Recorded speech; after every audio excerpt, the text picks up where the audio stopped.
Tim Justisi Kota Denpasar menggelar sidak protokol kesehatan di Jalan Raya Sesetan Denpasar pada Kamis 19 Agustus 2021 hari ini. Dalam sidak tersebut sebanyak 17 pelanggar pun terjaring. Dari jumlah itu sebanyak 10 orang dibina dan 7 orang lainnya masing-masing didenda Rp100.000. Selain itu dalam sidak ini satu orang pelanggar juga menolak untuk menandatangani surat denda. Petugas pun berusaha memberikan pemahaman kepada pelanggar tersebut jika handphone itu hanya digunakan sebagai jaminan dan bisa ditebus dengan membayar denda.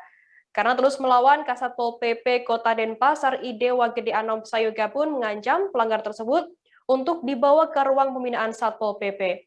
Untuk mengetahui informasi lebih lengkapnya, saat ini saya sudah tersambung dengan jurnalis dari Tribun Bali, ada Putu Supartika yang akan memberikan informasi lengkapnya untuk Anda. Halo Putu.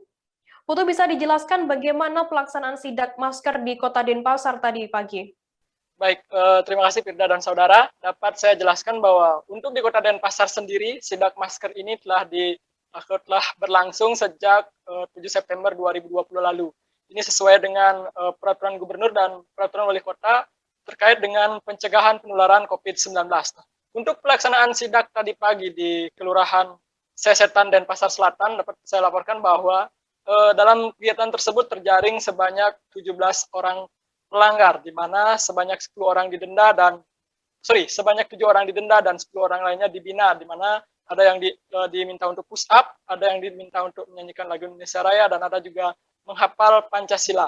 Nah, selama pelaksanaan sidak ini, Satpol PP Kota Denpasar dan juga Dinas Perhubungan, pihak TNI, Polri, dan juga pihak desa atau lurah setempat menggelar sidak di tempat-tempat keramaian, termasuk menyasar jalan-jalan raya atau jalan-jalan protokol, dan juga di malam hari menyasar warung-warung yang tutup melewati jam operasional, yaitu pukul 19 WITA. Nah, kegiatan sidak ini biasanya menyasar daerah-daerah yang memiliki kasus penularan COVID-19 yang masih cukup tinggi. Demikian. Kemudian bagaimana untuk respon dari masyarakat sendiri yang terjaring dalam sidak kali ini?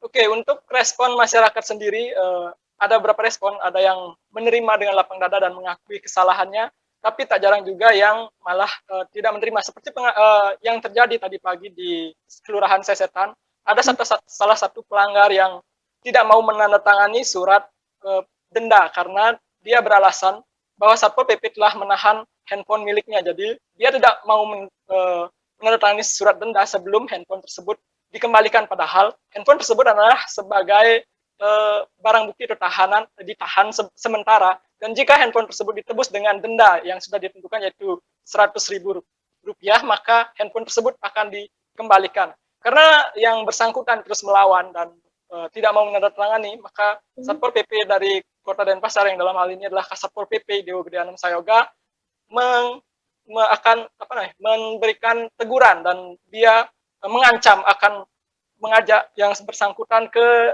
Satpol PP, ke tempat pembinaan Satpol PP, gitu. Seperti itu, Firda. Putu, setelah adanya pelaksanaan sidak ini, bagaimana kemudian tingkat kedisiplinan masyarakat di sana?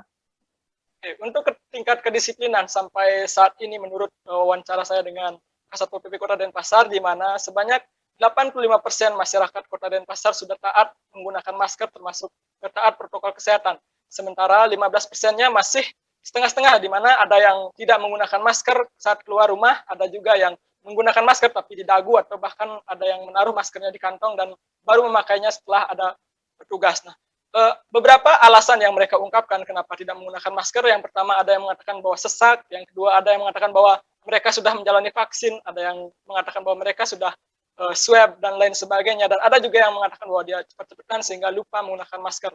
Seperti itu, sehingga untuk menekan laju penyebaran COVID-19 di Kota Denpasar, tim justisi yang terdiri dari Satpol PP, Dinas Perhubungan, dan juga pihak desa lurah setempat hampir setiap hari mengadakan sidak masker ini, di mana pagi hari mengadakan sidak masker di jalan-jalan raya atau jalan-jalan utama, semalam harinya mengadakan sidak dengan berkeliling untuk mengetahui jika seandainya ada tempat usaha yang tutup melewati jam operasional, maka pemilik usaha akan dipanggil ke Satpol PP untuk selanjutnya dibina, atau jika tidak bisa dibina maka izinnya akan ditinjau kembali, bahkan jika terus melanggar maka izinnya akan dicabut.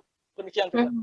Baik, terima kasih wartawan Tribun Bali, Putu Supartika atas laporan Anda. Selamat bertugas kembali.